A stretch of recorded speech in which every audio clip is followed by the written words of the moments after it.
오늘 우리에게 주시는 하나님의 말씀은 사도행전 13장 1절에서 3절까지입니다. 안디옥 교회에 선지자들과 교사들이 있으니 곧 바나바와 니게르라 하는 시므온과 구레네 사람 루기오와 분본왕 헤롯의 젖동생 마나엔과 및 사울이라. 주를 섬겨 금식할 때 성령이 이르시되 내가 불러 시키는 일을 위하여 바나바와 사울을 따로 세우라 하시니 이에 금식하며 기도하고 두 사람에게 안수하여 보내니라. 아멘. 우리가 5주째 살펴보고 있는 안티옥 교회는 유력 가문 출신의 정통파 유대인인 바나바, 흑인 노예 출신의 시므온, 무명의 이방인 루기오, 불의한 매국노였던 마나엔, 그리고 교회를 짓밟던 바울이 지도자 그룹을 형성하고 있었습니다. 그들은 달라도 너무 달라서 세상에서라면 그들은 한 테이블에 앉을 수조차 없을 정도로 이질적인 사람들이었습니다. 그럼에도 그들은 예수 그리스도 안에서 모두 한데 어우러져 이상적인 보편적 교회를 형성하고 있었습니다. 그러나 그들이 이상적인 보편적 교회를 이루고 있다고 해서 자신들이 마치 완성된 존재라고 착각하는 교만에 빠지거나 혹은 자신들의 교회가 교회의 최후 목적을 달성했다는 자만에 빠지는 어리석음을 범치 않았습니다. 본문 2절을 보시겠습니다. 주를 섬겨 금식할 때에 성령이 이르시되 내가 불러 시키는 일을 위하여 바나바와 사울을 따로 세우라 하시니. 안디옥 교회 교인들은 금식하며 기도하는 그리스도인들이었습니다. 지난 시간에 살펴본 것처럼 안디옥 교회 교인들은 자신들의 개인적인 절박한 문제를 해결하기 위해 금식 기도를 한 것이 아니었습니다. 그들은 보편적 교회를 이루고 있는 자기 자신들이 그 다음으로 나아가야 할 단계가 무엇인지 알기 위해, 그리고 하나님께서 그 이후에 자신들을 통해서 친히 이루시기 원하시는 하나님의 뜻이 무엇인지 분별하기 위해 금식하며 기도했습니다. 그 금식 기도에 대한 성령 하나님의 응답은 당신께서 시키시는 일을 위하여 바나바와 사울, 즉 바울을 따로 세우라시는 것이었습니다. 성령 하나님께서 시키시는 일이란 안디옥 교회를 통해서 하나님의 사랑과 생명이 세상 속으로 흘러가게 하시는 것이요. 그 일을 위하여 바나바와 바울을 따로 세우시라는 것은 요즘 용어로 표현하면 선교사로 파송하라는 것이었습니다. 본문 3절의 증언입니다. 이에 금식하며 기도하고 두 사람에게 안수하여 보내니라. 당신이 시키시는 일을 위해서 바나바와 바울 두 사람을 따로 세우시라는 성령님의 명령을 받은 안디옥 교회 교인들은 금식하며 기도한 뒤에야 그 두 사람을 파송할 수 있었습니다. 이것은 안디옥 교회 교인들에게는 그들이 사랑하는 바나바와 바울을 선뜻 파송하는 것이 쉬운 일이 아니었다는 것을 우리로 하여금 깨닫게 해줍니다. 안디옥 교회는 전혀 이질적인 사람들이 그리스도 안에서 한데 어우러져 이상적인 보편적 교회를 형성하고 있었던 만큼 교인들 간의 결속력이 얼마나 강했겠습니까? 교인들 간의 결속력이 강한 만큼 그들이 사랑하는 동력자를, 그것도 한꺼번에 두 사람씩이나 어느 날 갑자기 미지의 타인을 위해 보낸다고 하는 것은 결코 쉬운 일이 아니었습니다. 그러나 그들은 그 어려움을 금식, 기도로 극복했습니다. 일반적으로 사람들은 자신을 도와줄 조력자를 얻기 위해 하나님께 기도드립니다. 그러나 안티옥 교회 교인들은 자신들이 사랑하는 동력자를 알지도 못하는 미지의 타인을 위한 조력자로 보내주기 위해 하나님께 금식하며 기도했습니다. 그 과정을 거쳐서 마침내 그들은 성령 하나님의 명령에 순종해서 바울과 바나바 두 사람을 보낼 힘을 얻고 또 실행하게 됩니다. 본문에서 우리말 보내다는 의미로 사용된 헬라어 동사 아폴리오는 본래 놓아주다, 풀어주다는 의미입니다. 이것은 우리로 하여금 매우 중요한 사실을 깨닫게 해줍니다. 누군가를 떠나보낸다는 것은 그 사람을 떠나보내기 전에 먼저 자기로부터 풀어주는 것을 의미합니다. 풀어주지 아니하면 보내도 실은 보낸 것이 아닙니다. 많은 부모들이 장성하여 결혼한 자식을 분가시킨 이후에도 자식들을 마음속으로부터 진정으로 풀어주지는 아니해서 가장이 되고 부모로부터 분가한 자식들이 여전히 부모의 손 안에 갇혀 있는 자식들이 부지기수입니다. 그러나 부모가 장성한 자식을 마음으로부터 진정으로 풀어주면 결혼한 자식이 설령 부모와 같은 집에서 산다고 할지라도 그 부모는 자식을 출가시켜준 것과 같습니다. 안디옥 교회 교인들은 자신들이 사랑하는 동역자 바나바와 바울은 언제까지든 계속 자신들과 함께 있어야 한다는 주관적인 생각들을 지니고 있었습니다. 이를테면 안디옥 교회 교인들은 자기 편견의 감옥 속에 그 두 사람들을 가두어 두고 있었던 셈이었습니다.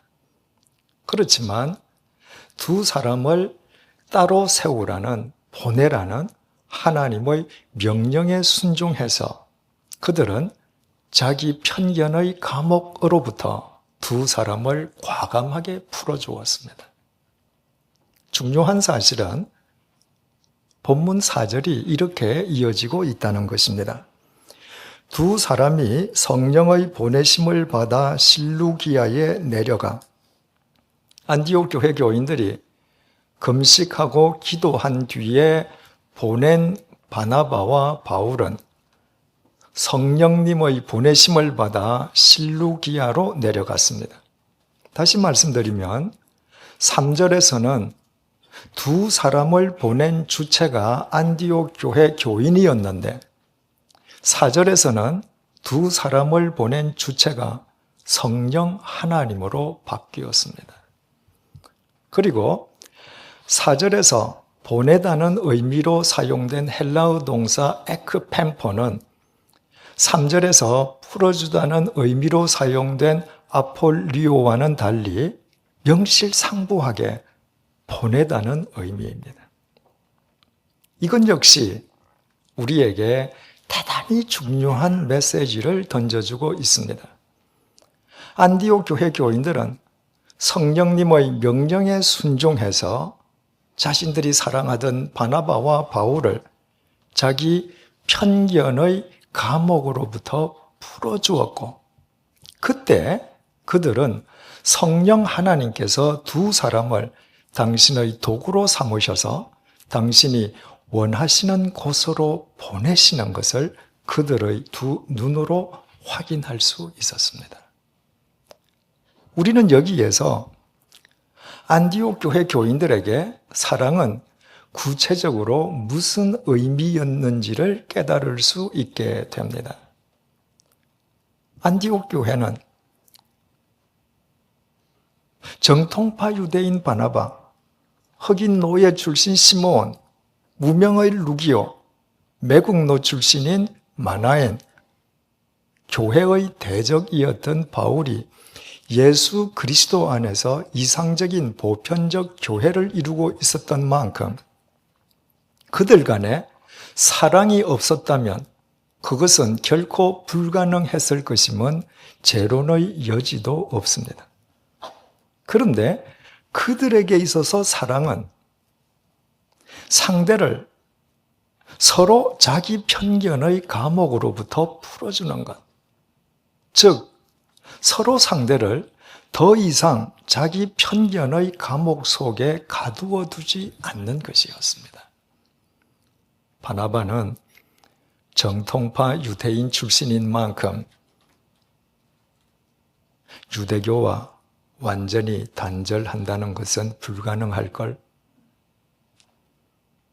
흑인 노예 출신 시므온은 아무래도 매사의 수준이 낮을 거야.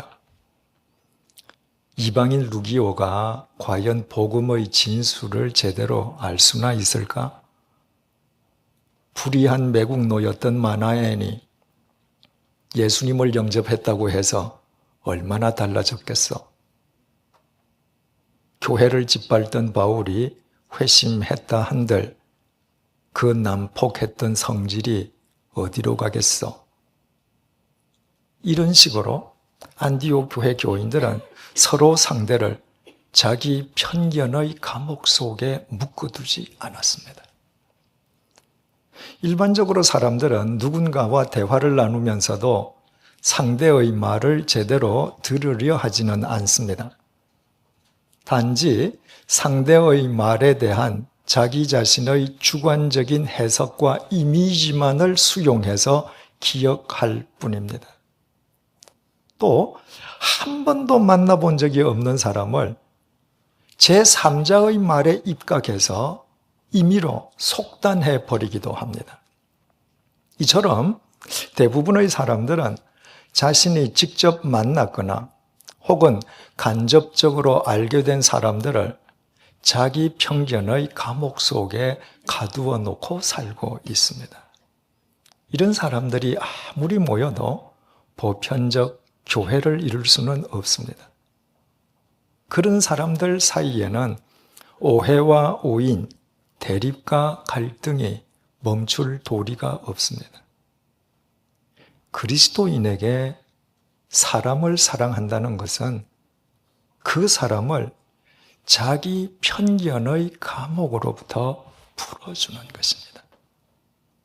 상대를 자기로부터 풀어줌으로 성령 하나님께서 자신만을 통해서 역사하시는 것이 아니라 그 사람을 통해서도 역사하시고, 아니, 그 사람을 통해 더 크게 역사하심을 확인함으로써 예수 그리스도 안에서 더불어 보편적인 교회를 이룰 수 있게 됩니다. 정통파 유대인인 바나바, 흑인 노예 출신 시므온, 무명의 이방인 루기오, 불의한 매국노였던 마나엔, 교회를 짓밟던 바울은 그동안 살아왔던 사회적 배경이 달랐고, 사상이 달랐고, 삶의 방식이 달랐고, 사고방식이 달랐으며 지적 수준이 달랐습니다.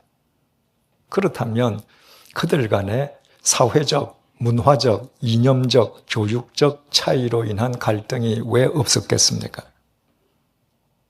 또 답답한 일은 얼마나 잦았겠습니까?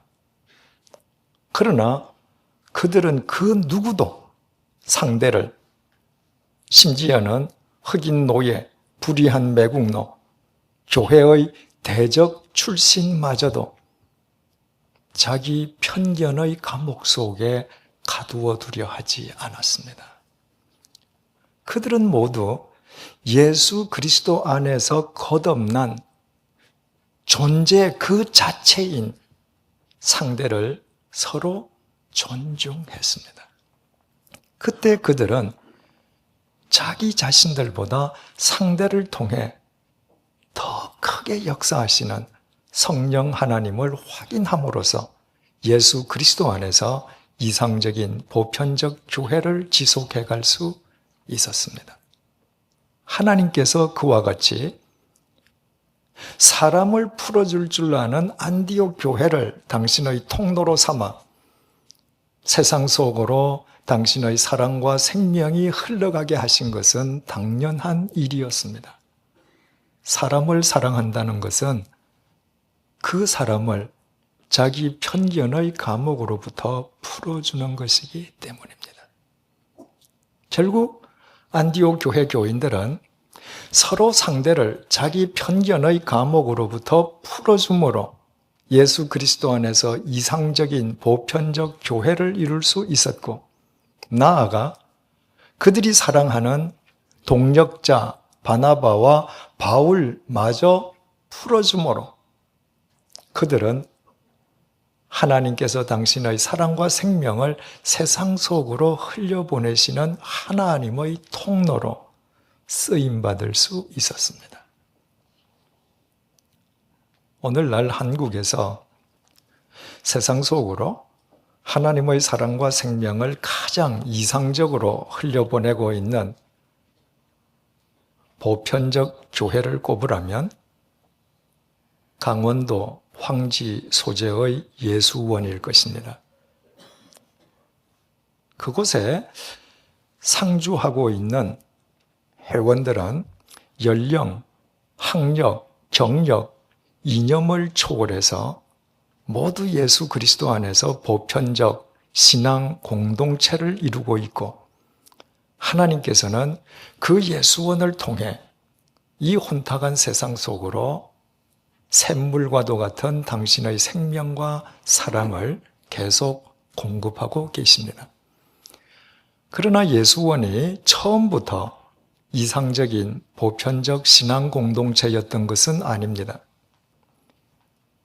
성공회 소속 토레이 신부님이 신앙의 실험장을 만들기 위해서 강원도 오지 중의 오지인 황지에 예수원을 개척하기 시작한 것은 1965년이었고 그 해에는 겨우 본관 건물만을 건립할 수 있었을 뿐이었습니다. 해가 바뀌어 이듬해 봄이 되자 또다시 공사를 시작해야 했습니다. 그러나 토레이 신부님은 그 깊은 산속까지 모든 건축 자재를 계속 지게로 저 나를 수는 없다고 판단하고 먼저 건축 자재들을 차량으로 운반할 수 있는 도로를 먼저 닦기로 했습니다. 그러기 위해서는 도로 공사에 필요한 기구, 기계를 구입해야 했고 또 도로가 지나가는 땅 주인들에게 임대료를 지불해야만 했습니다. 그것은 많은 돈을 필요로 하는 일이었습니다.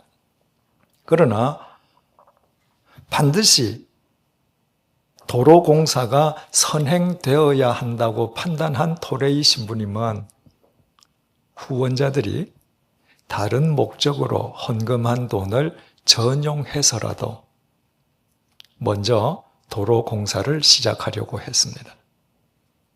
그런데 예수원 가족들이 자신들이 건축 자재를 계속 지게로 저 나를지언정 헌금을 전용하면서까지 도로를 닦는 일에 반대를 하고 나섰습니다. 그들은 모두 무학이거나 변변한 경력조차 갖추지 못한 무명의 존재들이었습니다. 예수원의 지도자는 토레이 신부님이었습니다.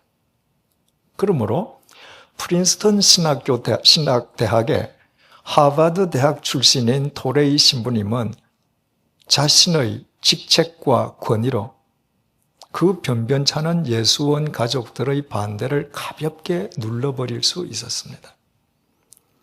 그러나 토레이 신부님은 그들이 반드시 자기보다 못할 것이라는 자기 편견의 감옥으로부터 그들을 풀어주었습니다. 그들의 반대에 귀를 기울인 것입니다. 그와 동시에 토레이 신부님은 성령 하나님의 음성을 듣습니다.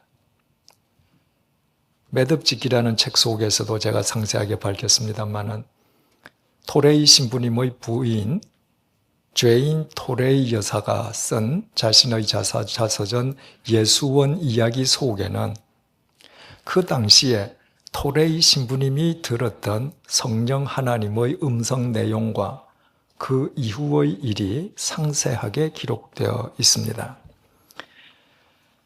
너희가 이 젊은이들과 함께 살려면 그들의 말을 듣고 그들의 생각을 고려해 보아야 한다. 이들은 한국 사람들이고 이 상황에 대해 너희보다 더 잘 알고 있다. 그것은 하나님의 음성이었다.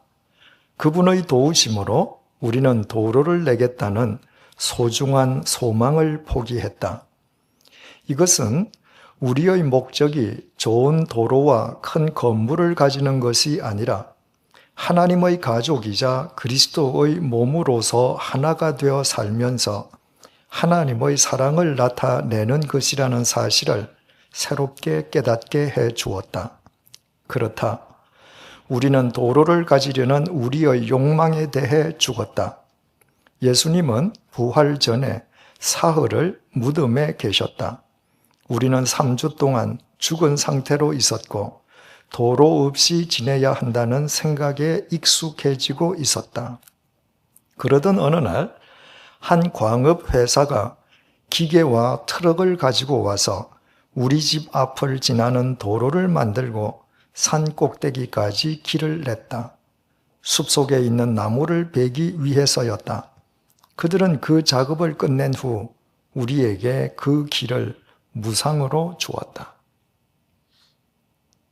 토레이 신부님은 그 변변찮은 예수원 가족들의 반대 덕분에 하나님의 헌금을 전용할 뻔한 실수를 범치 않을 수 있었습니다.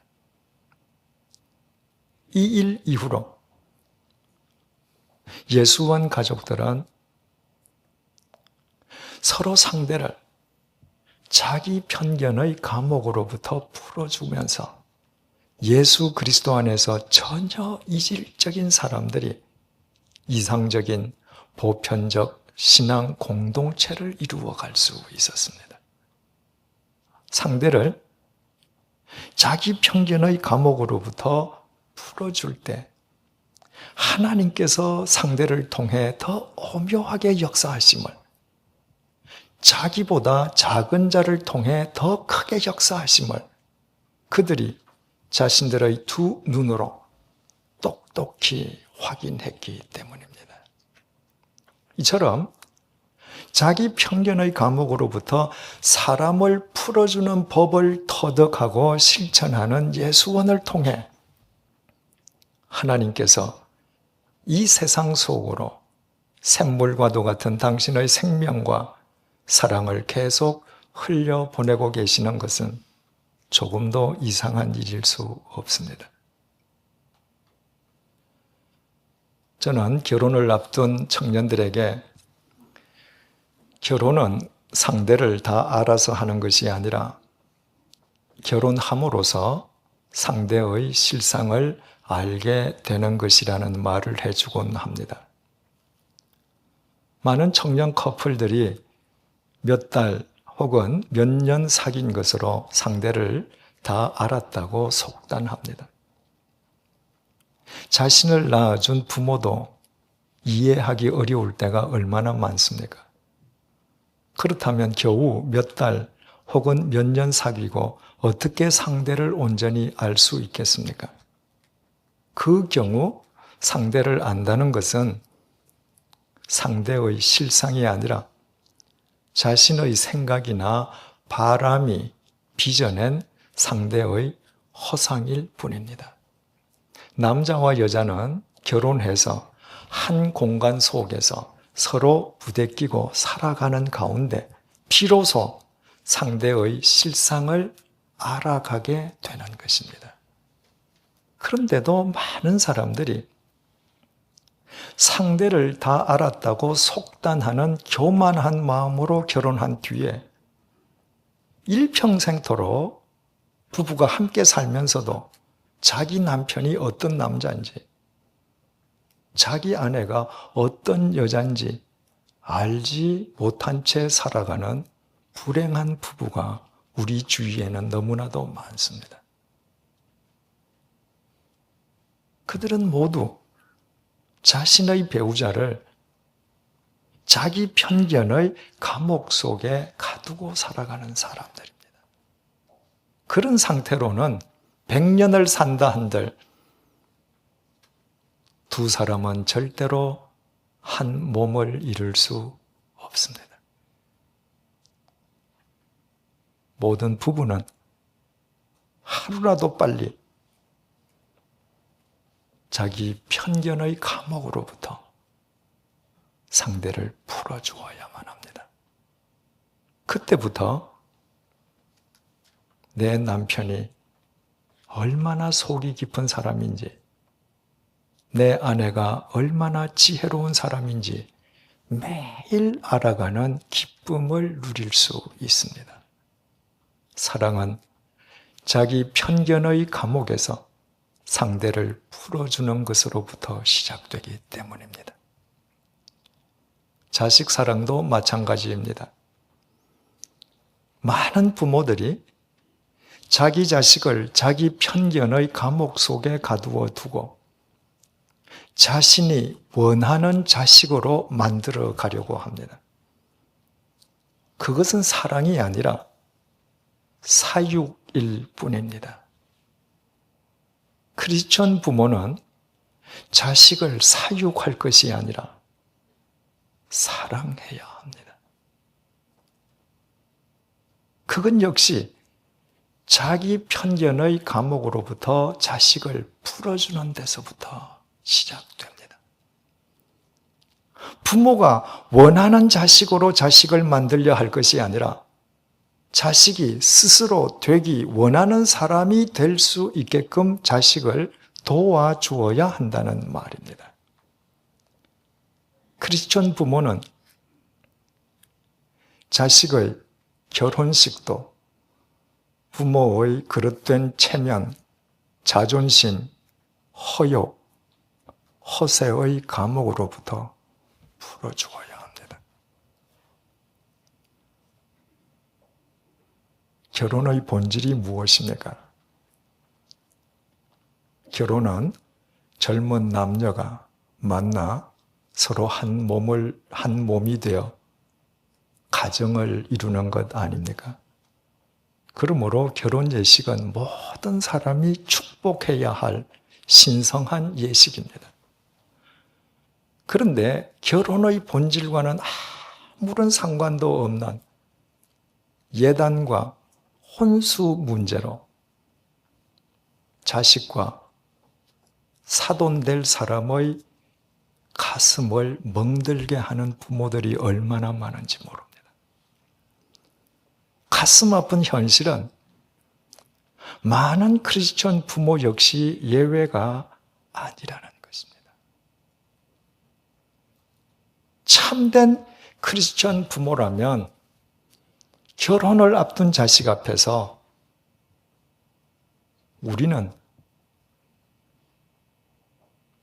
예단과 혼수의 폐습을 쫓지 말자고 선언함으로써 자기 자식과 사돈댁을 허례허식의 감옥으로부터 풀어주어야 합니다. 본질을 쫓아야 할 그리스도인마저도 본질을 쫓지 않고 허례허식을 쫓아 산다면 그런 그리스도인들이 이 땅에 아무리 많아진다 한들 사랑하는 우리의 후손들이 살아가야 할 이 땅의 미래가 어떻게 새로워질 수 있겠습니까? 우리 시대에 폐습과 악습을 철폐하지 못한다면 사랑하는 우리의 후손들 역시 어쩔 수 없이 그 폐습을 답습하는 악순환이 계속되지 않겠습니까? 다음 주일 사부 예배 시간에 한 청년 커플의 결혼식이 있습니다. 그동안 수요 성경 공부 시간에 결혼한 커플은 여럿 되지만 주일 예배 시간은 이번이 처음입니다. 일체의 허례허식을 배격하고 간소하게 하나님 앞에서 치르는 결혼식을 보고 싶은 분들은 다음 주일 예배를 사부에 드리시기 바랍니다. 사람을 사랑하는 것은 그 사람을 자기 편견의 감옥에서 풀어주는 것입니다. 사람을 풀어주지 않고서는 자기 배우자나 자식은 말할 것도 없고 이 세상 그 누구도 제대로 사랑할 수 없습니다. 하나님을 사랑하는 것 또한 마찬가지입니다. 하나님을 사랑하는 것 역시 자기 편견의 감옥으로부터 하나님을 풀어드리는 것입니다. 십계명 제2계명은 우상을 만들지 말라는 것입니다. 성숙자반을 통해서 배우셨습니다마는 그것은 흔히 오해하듯이 타 종교의 신상을 금하거나 말살하라는 의미가 결코 아닙니다. 어떤 형상으로든 하나님의 우상을 만들지 말라는 것입니다. 사람이 우상을 만든다는 것은 손으로 우상을 빚기 전에 마음속으로 먼저 우상을 만드는 것을 의미합니다. 출애굽한 이스라엘 백성들이 하나님의 형상을 금송아지 모양으로 만든 것은 그들이 마음속으로 먼저 하나님은 금송아지 형상일 것이라고 속단했기 때문입니다. 그러므로 하나님의 우상을 만들지 말라는 것은 마음속으로라도 하나님을 속단하지 말라는 의미입니다. 하나님은 시간과 공간을 초월하시는 영이시요 영원하고 무한한 분이십니다. 그러므로 시간과 공간의 지배 속에서 유한한 육체를 지니고 있는 우리는 무한하고 영원하신 영이신 하나님을 결코 온전히 알 수 없습니다.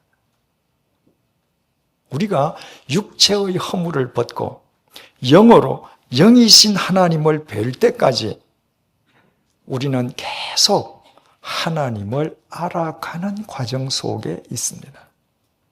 그러므로 우리가 마음속으로 내가 하나님을 다 알았다고 속단하는 순간이야말로 실은 하나님으로부터 가장 멀리 떨어져 있을 때임을 잊어서는 안 됩니다. 내가 하나님을 다 알았다고 속단한다는 것은 하나님을 내 편견의 감옥 속에 가두었다는 말이요. 내 편견의 감옥 속에 갇힌 하나님은 결코 성경이 계시하는 여호와 하나님이실 수 없습니다. 하나님께서 우리를 사랑하셔서 우리 죄를 용서해 주셨다는 것은 당신의 법이 제정한 죽음의 감옥으로부터 우리를 풀어주신 것을 의미한다면 하물며 하찮고 유한하기 짝이 없는 인간인 내가 하나님을 내 편견의 감옥으로부터 풀어드리지 아니하고 어떻게 하나님을 제대로 알고 제대로 사랑할 수 있겠습니까? 오늘은 지난 1년 동안 하나님께서 우리에게 베풀어 주신 하나님의 은혜에 감사를 드리는 감사주일입니다. 손가락이 움직이는 것이 하나님의 이적이라는 시인 구상 선생의 표현처럼 세월이 흘러갈수록 우리가 하나님의 자녀로 존재하고 있다는 것 자체가 하나님의 기적임을 절감하고 있지 않습니까? 그렇다면 하나님의 그 기적적인 은혜에 우리가 어떻게 감사를 드릴 수 있겠습니까? 가장 쉽게 헌금을 생각할 수 있습니다. 그러나 헌금으로만 하나님께 감사를 드리겠다고 하는 것은 하나님을 돈에 걸신 들린 거지로 오인하는 것과 같다는 말씀을 드린 적이 있습니다. 하나님께서 우리에게 원하시는 예물은 우리 주머니 속의 돈이 아니라 우리 자신, 바로 우리의 삶입니다. 예수 그리스도께서는 우리 주머니 속의 돈을 위해서가 아니라 죄와 사망의 노예로 전락한 우리에게 새로운 삶을 주시기 위해 십자가의 제물이 되셨습니다. 그러므로 우리의 죄값을 십자가에서 대신 치러주신 예수 그리스도 안에서 우리가 새로운 피조물이 되었음을 정녕 믿는다면 새로워진 우리의 삶으로 하나님께 감사드림이 마땅하지 않겠습니까? 이제부터 우리 모두 우리 편견의 감옥으로부터 하나님을 풀어드리십시다. 그래서 하나님의 말씀 앞에서 자기를 부인함으로 온 마음을 다해 하나님을 하나님으로 사랑하십시다. 우리가 마땅히 사랑해야 될 사람들을 우리 편견의 감옥으로부터 풀어드리십시다. 있는 모습 그대로의 그들을 예수 그리스도 안에서 사랑하십시다. 그때 하나님께서는 우리를 예수 그리스도 안에서 이 세상을 맑히고 밝히는 이 시대의 안디옥 교회로 세워주실 것이요, 우리의 가정과 일터 그리고 이곳 양화지는 세상을 향해 하나님의 사랑과 생명을 흘려보내는 도심 속의 예수원이 될 것입니다. 기도하시겠습니다. 올 한 해 동안에도 우리로 하여금 구원받은 그리스도인으로 호흡하게 해 주셨음을 감사드립니다. 우리에게 맡겨주신 소명을 감당할 수 있는 지혜와 용기와 믿음을 허락해 주셨음을 감사드립니다. 온갖 외풍과 외압 속에서도 오히려 우리의 소명의식과 영성이 더 깊어지게 해 주신 것을 감사드립니다. 수단과 방법을 가리지 않고 잘 살려 하기보다는 상대적인 불이익을 감수하면서도 바르게 사는 길을 걷게 하심을 감사드립니다. 의와 불의를 구별하고 선과 악을 구분하고 진리와 거짓을 분별하는 삶의 기쁨을 누리게 하심을 감사드립니다. 눈에 보이는 가이사랴가 아니라 보이지 않는 영원한 하나님의 나라를 지향하는 삶의 가치를 알게 하심을 감사드립니다. 우리의 시선이 목전의 것을 뛰어넘어 미래를 향하게 하시고 그 미래를 위해 오늘 행하여야 할 것을 행하게 해 주심을 감사드립니다. 생각하면 할수록 감사의 조건뿐이요, 우리의 존재 자체가 하나님의 기적임을 고백하지 않을 수 없습니다. 오늘 감사주일을 맞아 우리의 삶을 하나님께 감사의 예물로 드립니다.